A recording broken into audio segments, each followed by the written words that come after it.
Tired of juggling your crypto across different platforms? This video will show you exactly how to move your crypto from Coinbase Wallet over to Robinhood. First, open your Coinbase Wallet app and select the specific cryptocurrency you want to transfer to Robinhood. Make sure it's a cryptocurrency that Robinhood supports, as not all coins are transferable. This is a very important step, so be cautious. Now, tap the send button. You'll need the receiving address from Robinhood to complete this step. Do not make a mistake here. Jump over to your Robinhood app, tap the Crypto tab, find the same cryptocurrency you're transferring, and select Receive.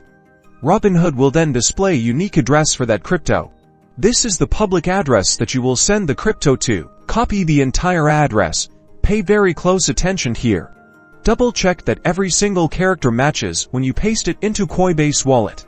A single wrong character will result in a loss of funds that cannot be recovered. Back in Coinbase Wallet, paste the Robinhood address into the recipient field. Enter the amount of cryptocurrency you want to transfer. Coinbase Wallet will show you the network fees associated with the transaction. Review all the details on the confirmation screen one last time. Ensure the address and amount are correct before you proceed. Transferring crypto is irreversible, so be careful. Finally, confirm the transaction in Coinbase Wallet. The transfer time will vary depending on the cryptocurrency and network congestion. You can monitor the status in both Coinbase Wallet and Robinhood until the funds appear in your Robinhood account.